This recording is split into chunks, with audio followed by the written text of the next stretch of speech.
Good morning, everybody. Good morning, and welcome to Teachers Talk Radio with me, Dr. Poppy Gibson, on this fine Friday. I do apologise. I am so full of cold this week. Are you? I don't know whether you've been feeling the germs this week, whether your school's been filled with the germs this week, but I have caught it. I don't know whether I should blame my university students. I'm scowling through the radio at them.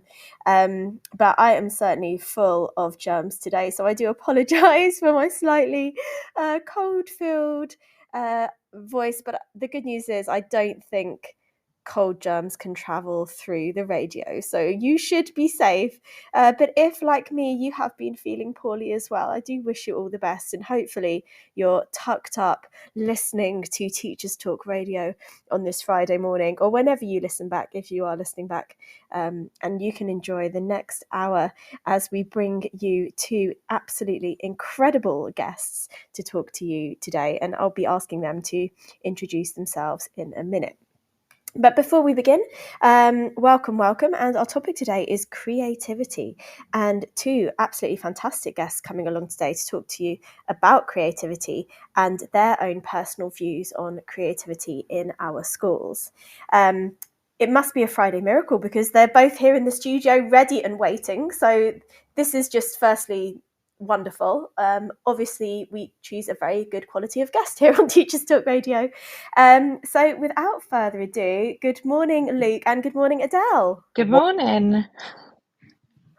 And I can hear you both. You've both made me so happy this morning. Thank you.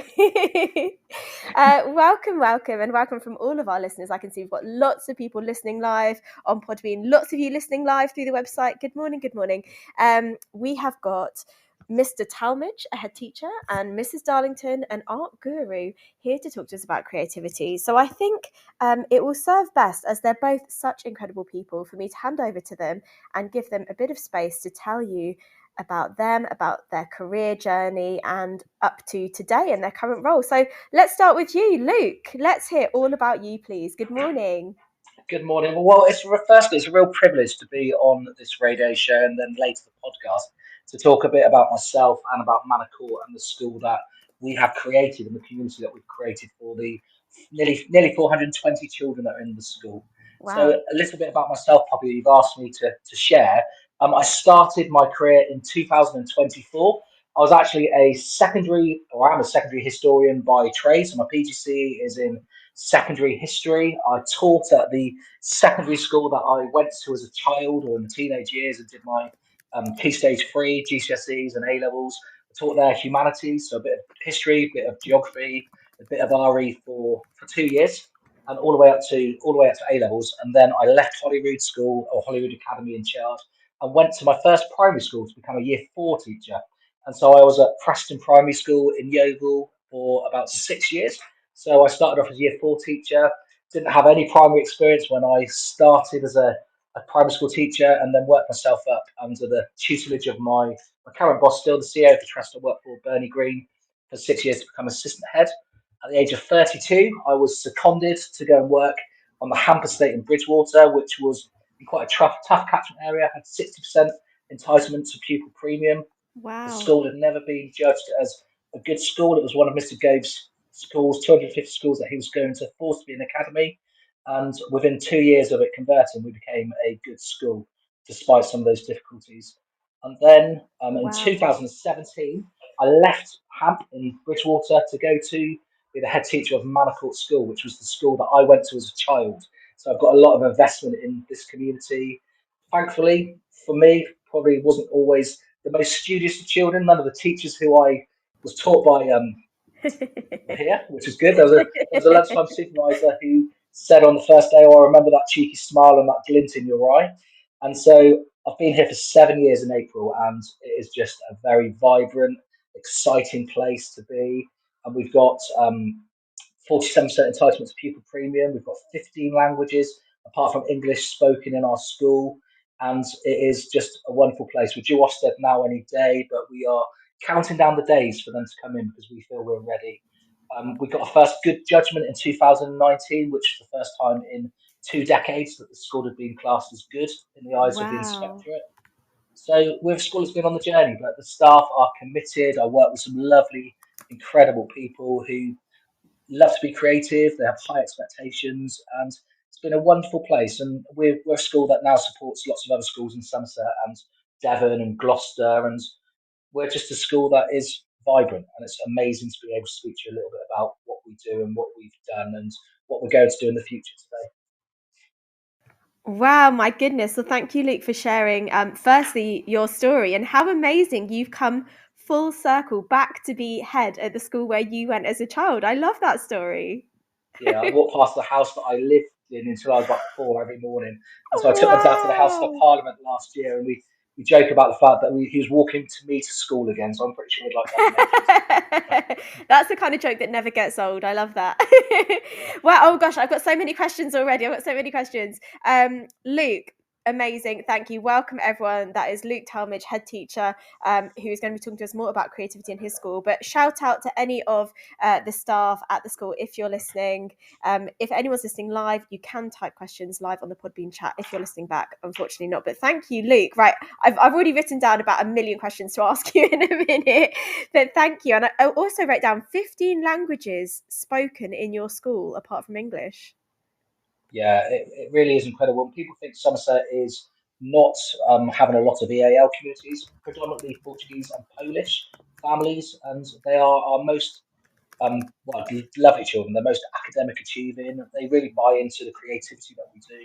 We've got children from Brazil, we've got children from Lithuania, children from Sri Lanka, and they all come because of the amazing support that Sonia Gomez, our EAL teacher, provides to them, but also Mr. Flo Wonderful. Allen, my deputy. It's a great place. So wonderful. Sounds a really inclusive space you've got there, Luke. Thank you so much. So let's now go over to introduce our second special guest. Good morning, Adele. Let me just. Hi, Hi, Adele. Poppy. How are you?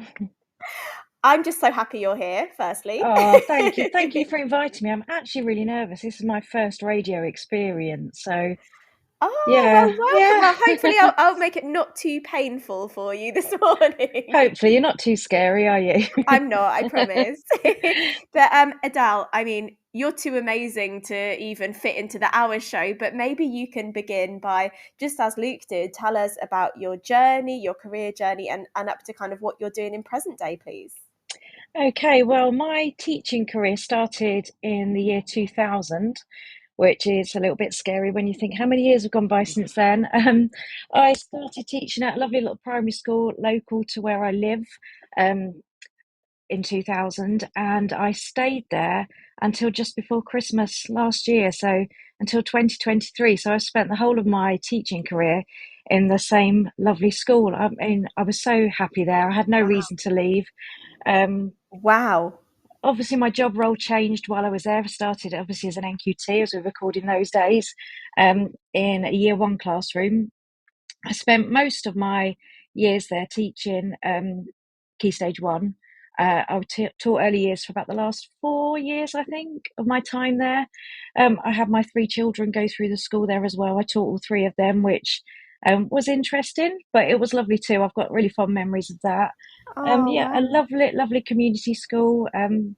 Because I was there so long as well, I also taught sort of different generations of the same family, which is great for making you feel old. But yeah, it was lovely. So I obviously was a class teacher to start with. Then I took on various leadership roles, obviously art and design lead for quite a lot of my career there.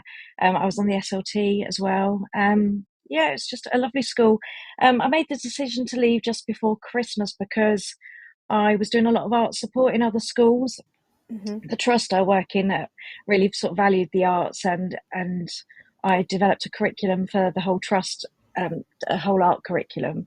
Um, and yeah, just one thing led to another. I had schools contacting me asking me for support, and I'm Wow. creating a lot of content for other companies as well with regards to teaching resources. Hmm. Yeah, and it just got a bit too much to juggle that side of things as well as my teaching career. So I made the decision, very difficult decision, Hmm. to leave the school just before Christmas. I cried a lot. There were a lot of tears. Oh, Um, Yeah, because it's like a family to me. It was such a lovely school, and it meant more than just it was more than just a job, really. So Mhm, I've kind of mhm. settled into it now, though. I've done what, about 5 or 6 weeks working for myself now, and so yeah, Wow. I work as a primary art consultant. So going into different schools, I'm currently writing a couple of books and Wow. art curriculums and just articles for teacher magazines and stuff. So I'm very busy, but it's a bit strange going from a very lively classroom into your own house. It's Yeah. quiet here, so yeah, I spend a lot of time now working at home, which has taken getting used to. I think that's the biggest adjustment, really, sort of the missing the children and the people that I worked with.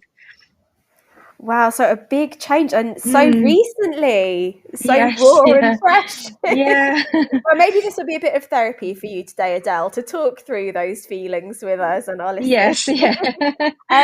Interesting. I wonder when you've been then now going into schools in your art consultancy role, does part of you wish you were back in the classroom full time, or is it quite nice to leave again? How was that feeling? It is quite nice to leave again. I still getting that interaction that you sort of crave as a sociable person, don't? So and Mhm. my youngest son still goes to my old school, so I do still have involvement there. So I still see everybody. But yeah, Oh, I think there's always the option, isn't there, to go and do some days of supply and stuff if I really feel I need that communication with the children again. mhm, mhm. Mm. Oh wow, wow. Firstly, thank you also for being brave. And anyone listening, see, Adele's done it, she Yes, survived. yeah, So yeah. That's it. You amazing. have to be very brave. It was a big decision and one that I was scared to take, but I'm glad I took the leap. Wonderful. Well, we're glad Mm. you did too. And now you're spreading Mm. your expertise and knowledge through your books, through your consultancy. And actually, I remember I met you in the flesh at your own book launch. Was that last Yes, year? yeah.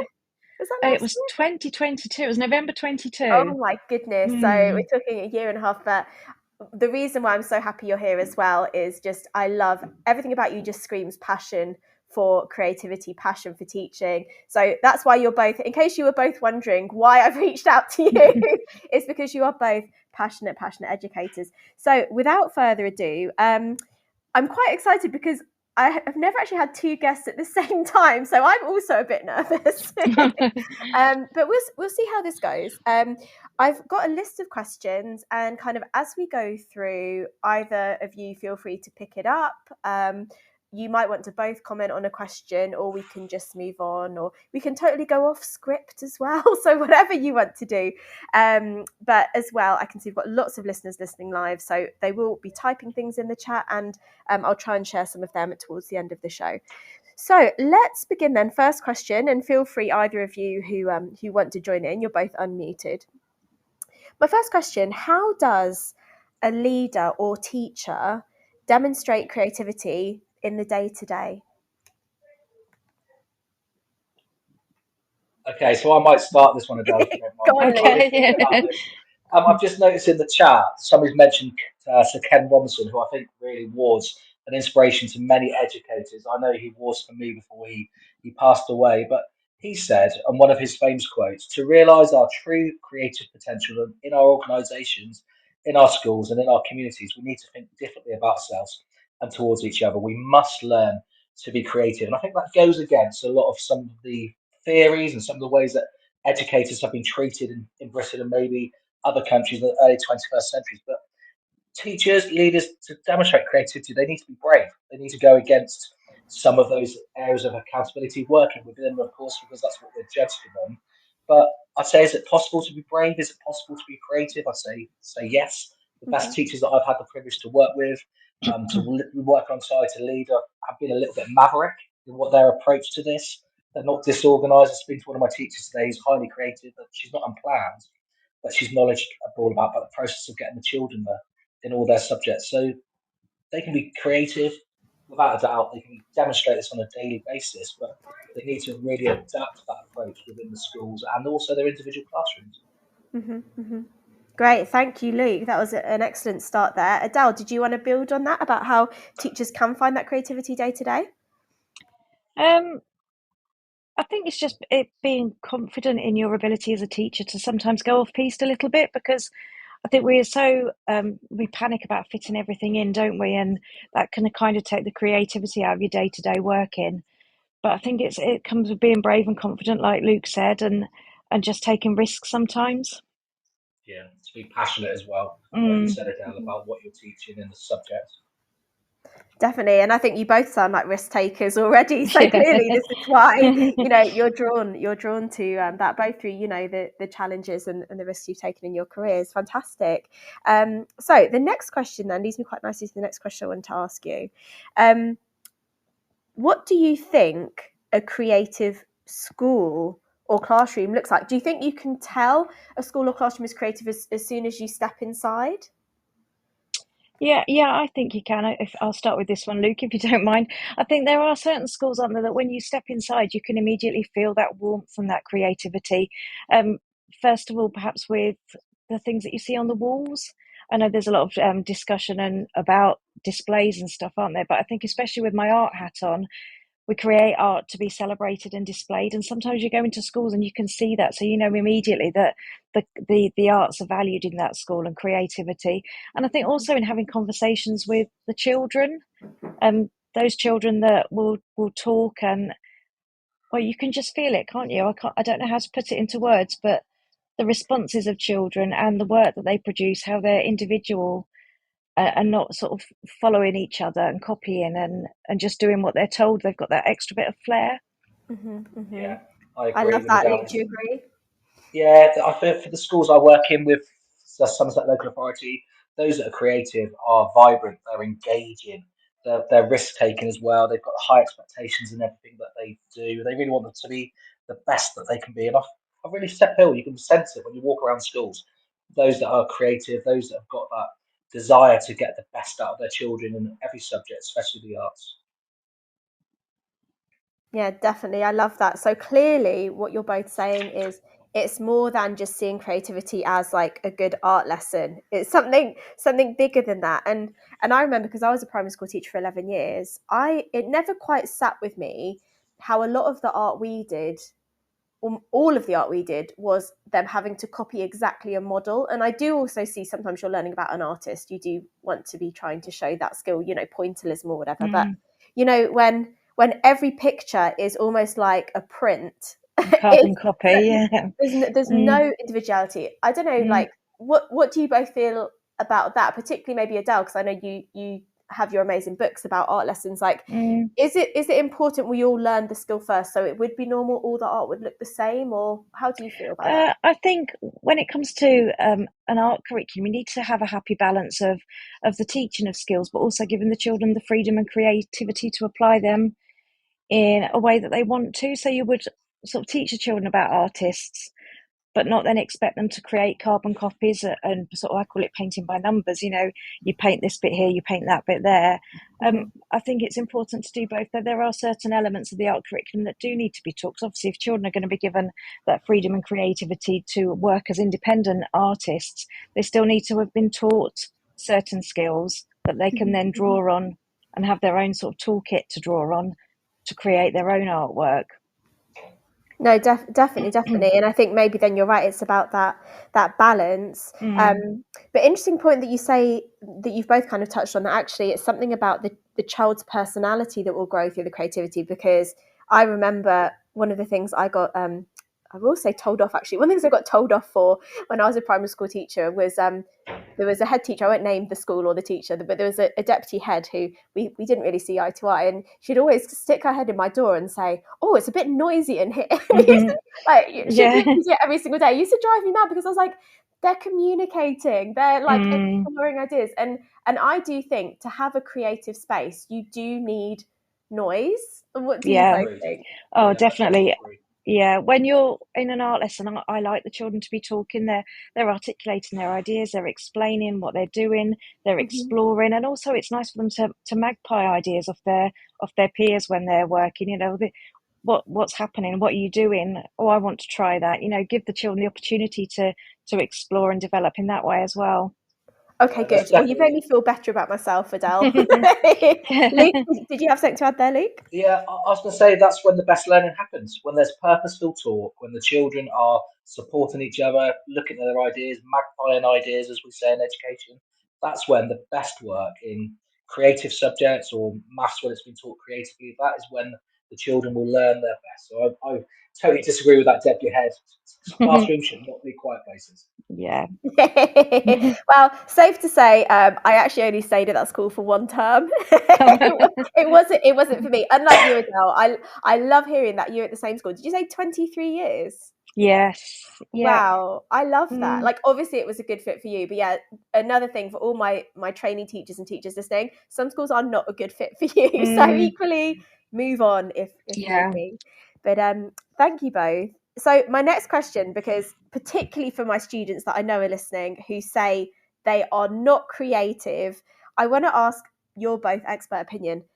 Can anyone be creative? I think anyone can learn to have more creativity, perhaps in their. I can't think I don't know the word I'm trying to get to, but I think for some people it's more natural, the creativity. But I think you can learn to be brave and take risks. I think it comes down to a lot of confidence. Yeah, I totally agree with that, Adele. I am not the most creative of teachers. I remember joining my first primary school as somebody who'd just come from 2 years of teaching humanities, and I used to shy away from the DT, the art, the music lessons. I'd always give it to my partner teacher to do, and I'd take what I perceived to be more safe subjects of humanities.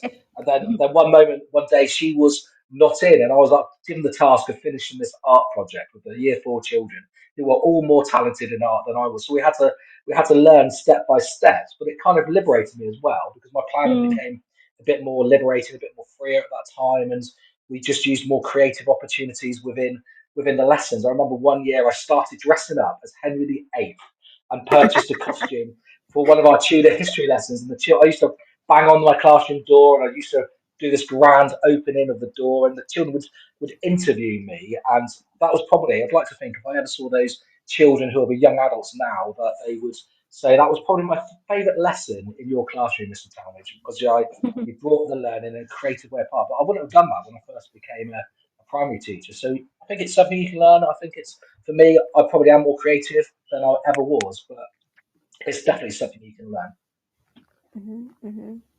I love that. And so back to what we were saying at the start, it's about taking a risk and about attitude as much as it is just thinking that you can draw or not, right? Yeah. Luke, I think we also need photographs of Henry VIII, please. Can you dig Okay, some I'll out? WhatsApp it. I will, yeah. I'm really sad I didn't have that for the promo team to put on the flyer for this radio show today. Yeah, so to all my students listening then, there you go. Anyone can be creative. It's bigger than thinking you can or cannot draw.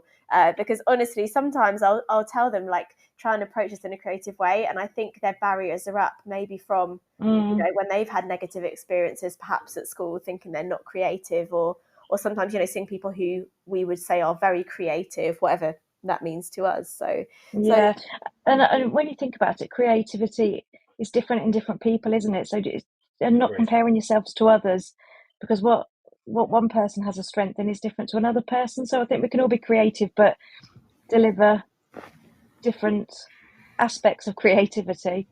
Yeah, definitely. And something there, isn't there, about creative thinking, which as the robots start to continue to infiltrate our daily lives and do jobs for us, the one thing we will have as humans is our human creativity, isn't it? That's the one thing they can't do. So is work in the way that our brains do. So we do need more creative thinking, and like you say, Adele, not being afraid to approach things in a different way, for it to look different to how other people do it. Look, guys, you were nervous, but we're already halfway through the show. I feel a little bit sad already. Time flies when you're having fun. It does. It does. See, we're all doing fine. And I must just point out, I don't know if either of you are reading the Podbean chat currently, but we've got all the listeners saying hello to each other. Oh, I'm loving this today. Wonderful. We do have the best listeners here at Teachers Talk Radio.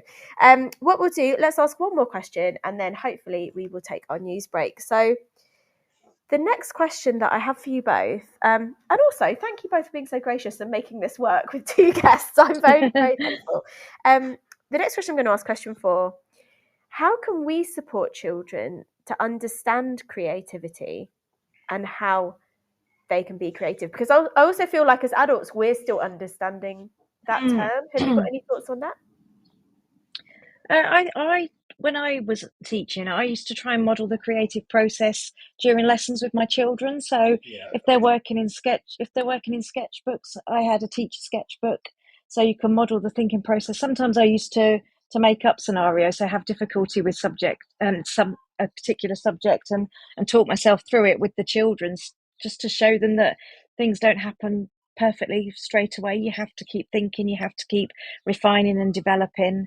So I think it's modelling for the children that creative process as well. Yeah, I love that. I love that role modelling. Luke? I strongly believe everyone is creative in some form. It can be taught, it can be developed, it can be improved. We've got a fantastic art teacher here called Janet Morton. She's leads CPD across our trust, a bit like Adele does in her mat as well. And the children would openly say that her lessons were her favourites because they take a sense of pride in their achievements. But she's taken their work step by step to get to the end point, but she doesn't allow their creativity to be dulled at all. So she's coaxing it out of them every step of the way. So that engages them. They're taking pride in their work because Janet and all the other teachers who teach art in our school have been taught to bring that out, to develop it step by step, which is something I didn't realise 20 odd years ago when I became a primary school. Maths is quite formulaic, isn't it? You can teach it step by step, but that's the same with some of the art skills that children have to be taught. And then give them the freedom to work out what they want to be creative in and the areas they want. Do they want to write a rap? Do they want to write poems? All those other areas to do their best. Yeah, I agree in celebrating all of the children's achievements as well and their differences and uniqueness. Yeah. So last week, Adele, you might have seen this when I emailed, we had a whole school art exhibition in the local town hall where the children from the preschool, so 2 years old, all the way through to 11, produced a piece of artwork which was demonstrating their own creativity. And 600 people from the community came to see their public exhibit in the town hall, which that was all based on Monet's work this year. But the work is such beauty. If you haven't checked our school out on Facebook, really do have a look at the work because some of the work the year one children in particular did. I couldn't even do that myself, but that was their creativity embraced. Yeah. Wow, I love that. But also, Luke, I think you're right. Those year ones obviously are very creative. But back to what Adele was saying, it probably came from whoever the art teacher or art teachers were doing that excellent role modelling, right? Agreed. So that they could then use that scaffold to create their own beautiful Monet artwork. We'll have to all jump onto socials and try and dig out some photos. But really amazing to hear that, you know, how you're both just inspiring those around you. What we're going to do, I'm going to hopefully play the news, and we'll be back with you in 6 minutes' time. Don't go away, guys. This show is brought to you in partnership with John Catt Educational, publishing professional development books and resources to support great teaching and learning in schools around the world. Have you checked out their latest releases? Use the code JCTTR2324 for 20% off your order. Don't miss out. Visit johncattbookshop.com to explore their full range of titles and advance your own professional development today. Happy reading. Introducing Eton X from Eton College, a diverse range of quality online courses enabling young people to aspire and excel. Designed for self-study, these web-based courses empower your students with essential leadership, communication, and academic skills for success at school and beyond. Our Study Skills course sharpens their learning abilities, while the AI Fundamentals course equips them with vital digital know-how in a fast-changing world. Other popular courses include verbal communication, critical thinking, writing skills, resilience, creative problem solving, and many more. Offer the Eton X curriculum in your school for free. Visit etonx.com to find out more. This is Teachers Talk Radio, and this is Teachers Talk Radio News.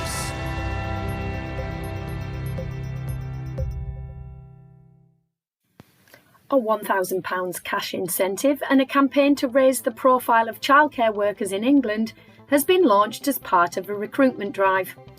According to the BBC, thousands of extra nursery workers and childminders are needed as the government plan to expand funded hours begins. The Department for Education says that more than 100,000 working parents of 2-year-olds have already registered for the April rollout. However, early years charities say the campaign to recruit is too late. By September 2025, all eligible preschool children of working parents from the age of 9 months will be able to access 30 hours of term time childcare. Research suggests that the number of childcare providers is currently falling as childminders leave the role, although the number of places remains roughly stable. Data suggests that almost 28,000 early years specialists will be needed to meet the rise in demand, an expansion of 8%.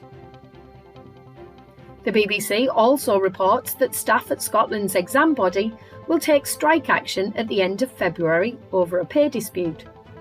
Around 400 workers will stage 2 24-hour stoppages, and the action will also include an overtime ban, a ban on weekend working, and a ban on accruing time off in lieu.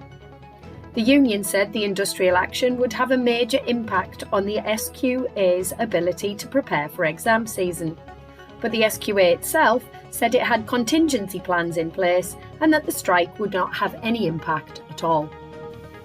The Herald in Scotland also reports on calls from some quarters to raise the school starting age. A motion filed by the Glasgow Kelvin MSP calls for a national conversation on early years education and argues that a new approach could help tackle Scotland's long-standing educational attainment gap. The proposal to raise the starting age secured cross-party support in less than 24 hours. It's not the first time that the SNP have called for an increase in the starting age for pupils, but with recent concerns that the school system in Scotland is not helping to close the gap between disadvantaged pupils and their non-disadvantaged peers, the plans have appeared again. Under the plans, children would start school at 6 rather than 4 or 5, and a kindergarten stage for 3 to 6-year-olds would be introduced, increasing the amount of early years education by 12 months, replacing Primary 1. The kindergarten stage would focus on learning through play. Full details of the proposal can be read online in a variety of media outlets.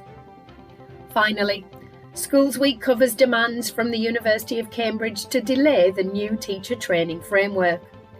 The university has said it lacks confidence in the new framework and suggests a delay of at least a year. The initial Teacher Training and Early Career Framework, or ITT-ECF, was unveiled by the Department for Education at the start of February. The ITT-ECF will combine and replace the currently separate ITT Core Content and the ECF from September 2025. The university called for the change to be implemented no sooner than September 2026, if at all. This would allow for further consultation, it says, and revision, as the new framework was just a tweak on the current one and was a wasted opportunity. The education faculty at Cambridge also claims that the framework sets unclear and contradictory objectives for ITT providers.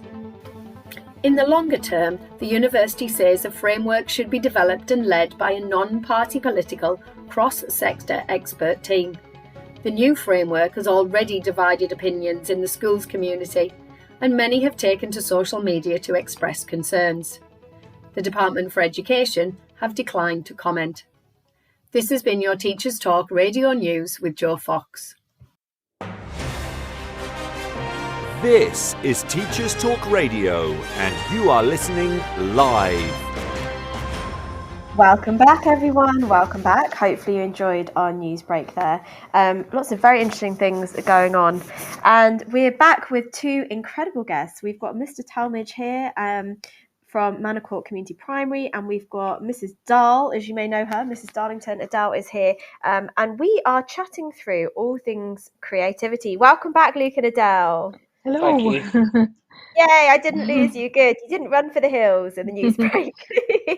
Actually, the opposite. And anyone listening live, you'll see that I'm gonna hold them to the idea of this. We've got Luke considering a school radio. We've got Adele considering her own radio show. So manifest, manifest. While One we day, were, oh, sorry, Luke. I just said one day maybe. One day, okay, that's good enough for me. That's good enough for me. Add it to the list that I'm sure you've got, Luke.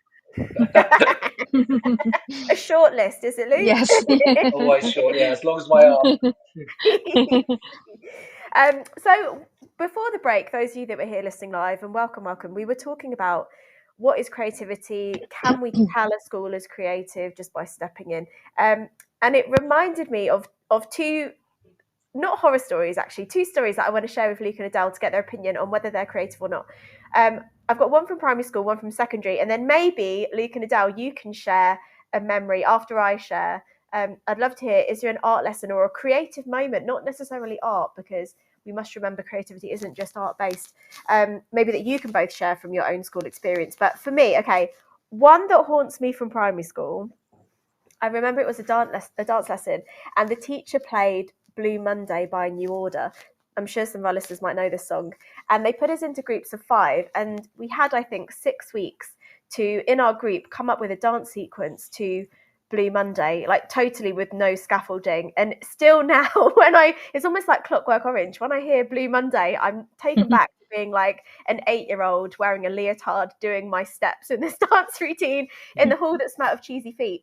So what was that creative? I remember my teacher saying our sequence was very creative. And then my second story, I'm also haunted by this from secondary school, where we were doing cookery and we were all told we were going to be creative, making our own pizza and our own choice of toppings. And we'd all had to come prepared. We must have been year 8 or 9, so maybe I was about 14. We had to bring our own creative toppings, and the teacher brought everything to make the dough base, and we've had to bring toppings. I can't remember what I had, but the point of the story I want to share is I remember there were 2 boys who had forgotten to bring creative toppings or any toppings. So they went to the school snack shack, and they bought a bar of chocolate and a cheese string. Other cheese products are available. And they ended up obviously pretending to the teacher that this was their creative idea, and they made a cheese and chocolate pizza. And again, I'm still very triggered when I see cheese products. It does take me back to seeing them make and then have to eat and evaluate their pizza. What do you both think of these memories? Were these creative experiences that I was offered in the classroom? Yeah, I think they were. I mean, your dance sequence to be given 5 weeks, that seems a pretty long time, doesn't it, to master a dance sequence? But I guess if you were in a group of people that were dancers, maybe, then you're probably was a nicer experience than a group who perhaps lacked a bit of creativity and confidence in dance. Yeah. Well, were you a dancer, Poppy? No. I can confirm no. And what about the toppings on the pizza? Was this a creative in your opinion? If you're allowed to bring in your own toppings, and that's giving that freedom, isn't it, to the children? I remember at secondary school we weren't given that freedom. We were given the recipes and I remember making an awful courgette crumble. Oh no! Wait, what? Why is that a thing? I don't know, but I've never made it since, and I don't think my family ate it for dinner either. Adele would not recommend. No, don't cook a courgette crumble. Amazing. So just before we crack on with my questions, have either of you got either a really positive or not so positive memory of something creative from your own school experience? Anything that stands out? I'll go with a non-positive experience. So the traditional nativity, I was probably in what's now called year 2. Nobody wanted to have the leading part of the angel Gabriel. At that time, I'm now grey. That the teachers say my hair glistens of tinsel, whereas they think it's just grey and white. I think that's being an educator. At that time, I was very blonde, and my dad persuaded me to take the role of the angel Gabriel, because obviously Gabriel is a male angel. And I was on the stage. I had one particular line to say, and one of my friends at the back of behind me, he shoved me, and I did the most amazing flapping of my wings to stay on the stage. So that wasn't the best experience of being creative. So maybe that's why I went into my shell after that. Yeah. Oh, wow. When I was at school, I was incredibly shy. And you saying about flapping your wings, I remember being very proud in one of our school plays. I was a non-speaking blackbird. That was the title of my character, the non-speaking blackbird. So yeah, I didn't really enjoy performing when I was at school. I did enjoy art, but another negative experience. I remember we were doing cross stitch when I must have been about what would be year 4 or 5 now. Remember we used to use not Hessian. What was it called? The Binker fabric, and you used to embroider on it and cross stitch. I remember doing that and spending hours one afternoon on this lovely bit of embroidery, and then I stood up and I'd sewn it to my skirt. Oh dear. So it had to be cut off me, and I had to start it again. So yeah, Oh no, it wasn't salvageable. no, it was a creative disaster. That's heartbreaking. Oh, thank you both. Wow, how interesting. But also, I love how Luke said that was the end of his, performing debut. Says someone who's the head teacher of a school. Yes, Yeah, no, indeed. Still put yourself back out there, I'm afraid, Luke. Every day. Right, thank you both for sharing that. And it's really interesting to hear those things, because it's so amazing, isn't it, when you think how many days we attended school, how many years, and yet there's just a sprinkle of things we can really remember and hold on to. And it always fascinates me what people drudge up from their lives. I often say when I do wellbeing talks that think of yourself as a fishing net, and as you go through life, you'll kind of catch things, some good, not so good, in your the fishing net of life. So it's really interesting. Thank you both. I do appreciate you sharing. So shockingly, we've got 19 minutes left. So I'm just looking at my list of questions. Right, my next question.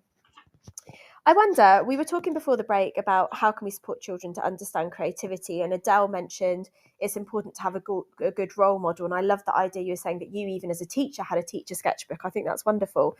But I'm sure we've all come across children who, or teachers who say they're not creative. I wonder, how can we challenge that mindset, particularly not just where they say they're not creative, but when they say I'm not good at maths, I'm not good at something. What do you both think about that? How do you do that? So in our school, we have an understanding of Carol Dweck's work on mindsets. We have the concept of fixed or growth mindsets. Educators will have an awareness, I believe, if they're skilled or whether they're learning, about the power of our words to encourage or discourage children and their mindsets. Simple encouragements, providing the skills and giving more opportunities will bring about change. A word that I like to say in response to children when they say, I can't do this, I'm not good at this, is just that simple word, yet. So in response to the children's statements, such as I'm not good at fractions and maths, I would always say you may feel that you're not good at fractions yet, but you're improving. Just really building their self-esteem in that areas. And that's the same, I believe, in areas of more creativity. In maths, they might say, I'm English, sorry, or art. They may not be happy with that, but we'd often say, not yet. And it's simple as that. Love that. A simple 3-letter word. I love that, just to shape your mindset. That's brilliant, Luke. Thank you. And with children, I think really early on, it's important to show them that anybody can be an artist as well. Obviously, I'm talking with my art hat on again here, but even showing those early years children that art can look so different. It comes in so many different shapes and forms, and that anybody can be an artist. If you can write your name, you could. Well, drawing is making marks on paper, isn't it? If you can make a dot, if you can write your name, you can draw. So yeah, just instilling that mindset early on that art is individual and we're all to be valued. I love that. I love that. And coming back to what you both opened with, the fact that creativity isn't just about what's on the paper, it's about the attitude and the confidence and the story that goes with it. The story. I love that. Really good advice. Thank you both. So I wonder then, the bigger picture, what effect do you think has it been from having more creativity and a more awareness of creativity in our classrooms? What effect does it have on staff, on our parents and carers, on the wider community? Like, does it have an effect, and can this impact be measured? It's a difficult one to measure. Yeah, I think. Yeah, you can feel that the buzz and excitement, that creativity, never knowing what to expect. And you get involvement from parents when you do things a little bit different, and it adds to such excitement, and the children being really keen to come into school and to learn and to take part in things. Yeah, Poppy, for me, this is something that I am just incredibly passionate about. Our school community here, when we first started working together 7 years ago, we were in the bottom 10% nationally for all of the metrics, and we really adopted since COVID and just before COVID a more creative approach. During the lockdowns, we were creating videos to engage with our children. We were setting them challenges. I dressed up as a French chef one week and set them a challenge to build fake cakes, which is somewhere on Vimeo. We made paper mache animals, and we started something called Chard Safari with a hashtag on all the socials, and it's led to real increased academic achievement creativity in our school. The attendance is now way above national when it was in the bottom 10% 7 years ago. Our academic achievement was top 10% nationally, even though we're in the top 10% of deprivation in the whole of the United Kingdom. And I will honestly say to myself, it's the reason why our school is in such a strong place. And we've had 20 children join us over the last 4 weeks from different schools locally. And that's because of our creative approach. Everything that we do now is about giving opportunities for those children which are Mm, creative. So the maths lessons are more creative, the English lessons are more creative. We're even using the outdoor space.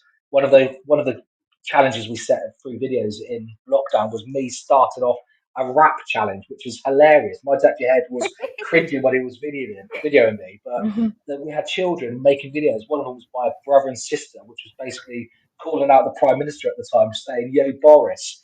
And then literally, mm, this is the creativity they were doing at home. But for the children, they now really have creative minds, which I think is part of our success. mm. That's And love. Mhm. parents have got the same as well. Creativity transcends boundaries, doesn't it? And It does. barriers that might be in place. You don't have to. There's no words with art, are there? You can read the picture. Language doesn't factor in that. Yeah, totally agree. Mm, I love that, and amazing. For anyone listening, thinking, does it really make a difference? Just to hear you, Luke, saying those statistics, how your school has improved, and how you feel some of that is due to the creative approaches that you've taken. Like, clearly it can have a measurable impact. Then we think. Without a doubt, we have high expectations in everything we do. So high expectations in the maths, the English work, but also the art work. That we have high expectations in everything. Creativity really does make a difference for our children. Amazing, wonderful. And I love the thought of them making rap videos and things. And I think it's amazing, isn't it, when you offer those open-ended tasks just to see what children can come up with. Because I think often, I was actually talking about this to one of my students yesterday, when we look at things like SATs assessments, where we're expecting children to do something in a very particular way, even show they're working out in a very particular way so they get the extra mark.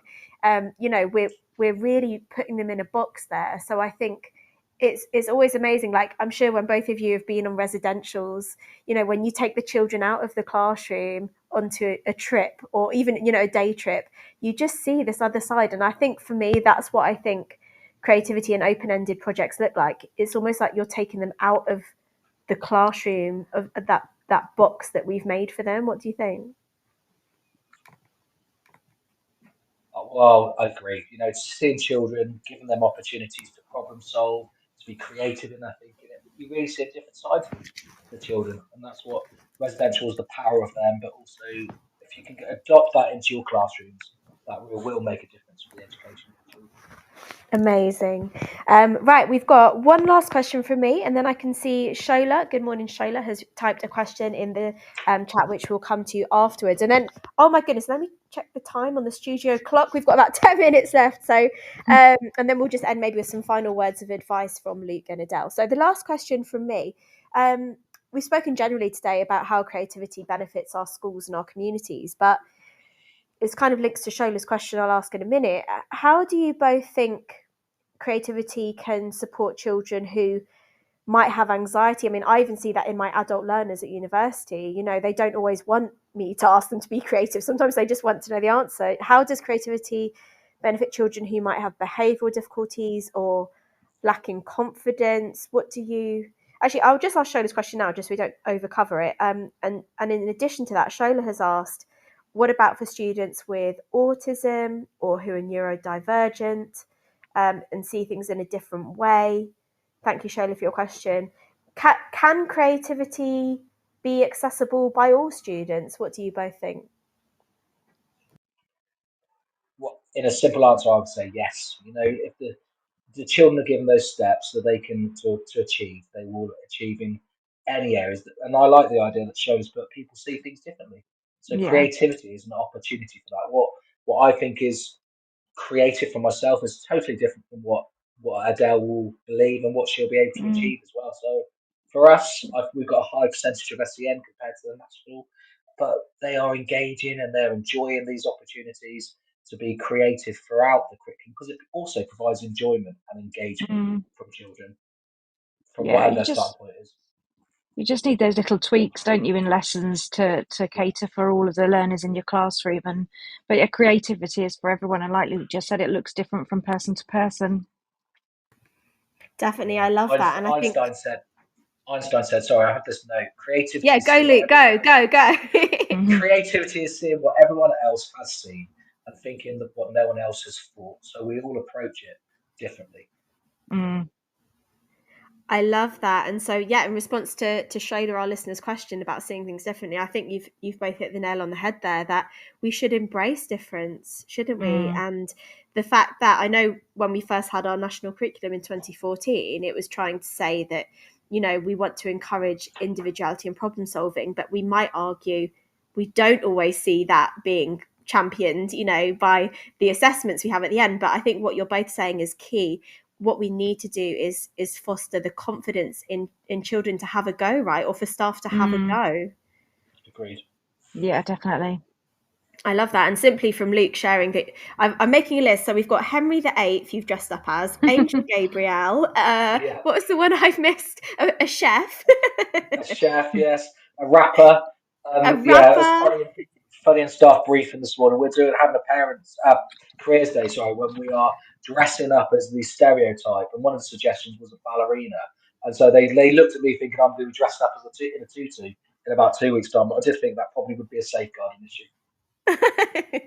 So clearly dressing up is a theme. So do you think we're correct that creativity is also about maybe looking silly? Like we talked about taking a risk. Like, is there something there in going out of your own comfort zone? Yeah, I guess that's hard. I would say so. It's harder for children to do that, isn't it? Going out of their comfort zone because they worry about the views of others a bit more than when you become an adult and care slightly less about that. Yeah, no, that is true. That is true. I one thing I'd add here, because I know some of my students are listening. When I went for my interview at the university where I work at now, it was in COVID times, actually. Luke, it was really interesting hearing you reflect how COVID made your school more creative, because I had to do an online interview for my lectureship job, and I had a 10-minute presentation. And I thought, how can I really sell myself in 10 minutes online? You don't have the human connection of being in the room with the panel. So I dressed up as Jean Piaget, who I'm sure you might know was a French philosopher and psychologist from, the 60s, a lot of his work. So I actually dressed up as Jean Piaget. When I tell my students this, they look horrified, but clearly it worked. And so clearly, we do have to think outside the box sometimes to meet new challenges. And I'm not saying everyone listening to this should dress up as Jean Piaget when you go for interviews, but yeah, I think particularly in education, we shouldn't be afraid what we look like if it's going to inspire someone or catch someone's attention.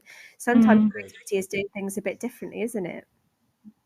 Yeah, thinking outside the box is always important. Outside the box. Adele, have you ever dressed up in school? I feel like we haven't covered if you've ever. I have. I've been a mouse on nursery rhyme day. I've dressed up as a medieval princess. We had a banquet in my classroom. So yeah, I have dressed up a few times. Oh, and I dressed up as one of the three little pigs as well for World Book Day. Oh, I love that. All your costumes sound very cute. That's very nice. That's my early years side. I can see that shining through. Actually, though, one thing, we've just got a couple of minutes. One thing I want to pick up on is this stifling creativity, because Adele, you mentioned that you dress up for World Book Day as one of the Three Little Pigs. In some schools, and again, not naming schools, but and I can see why they do it, but instead of letting children dress up as a character, they ask the children to dress up in pajamas and say, bring a teddy bear to read to. So my understanding is, I mean, I guess that's to avoid, parents and carers worrying about costumes. I mean, but is that stifling creativity? What do you both, can you see the benefits of that, or do you think that's stifling creativity? What's your opinion? I can see the benefits of both, especially as a parent, because it can be quite stressful trying to sort out costumes for World Book Day. And I guess the aim of World Book Day is to celebrate books, so it doesn't really matter what you're wearing as long as you are celebrating books, which obviously you should celebrate all year round and not just on World Book Day. But having the option to dress in pajamas was quite. I quite liked that, of course, with my mum hat on. What do you Yeah, think, Luke? we give the parents both opportunities for their children, because some children don't like dressing up. So if they want to come Yeah. in their pajamas, they can do. If they would rather come to school in their school uniform and bring a book, we give them the options to do what they want on that sense on World Book Day, because we don't want to be forcing children to do something they don't want to do either, because they may lack No. the confidence to dress up, but they might be more comfortable in their pajamas or their school uniform and bring a book or a teddy bear to go along with that book. No, I love that. That's really kind answers from both of you. I think it's just for me because when it comes to dressing my children up, I'm an overachiever, and I think I'll tell you briefly one. So when my son, his school did World Book Day, I can't believe I'm telling you this.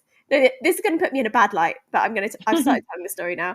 I dressed him up as, no, he wanted, can I also say, he wanted to be this character. He wanted to be Willy Wonka from the Chocolate Factory. This is a few years ago. So fine.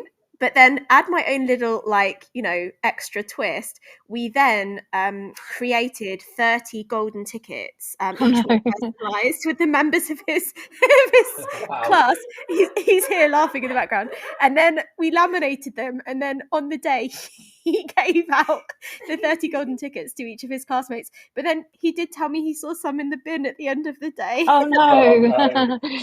But I don't know if he's just telling me that just to spite me.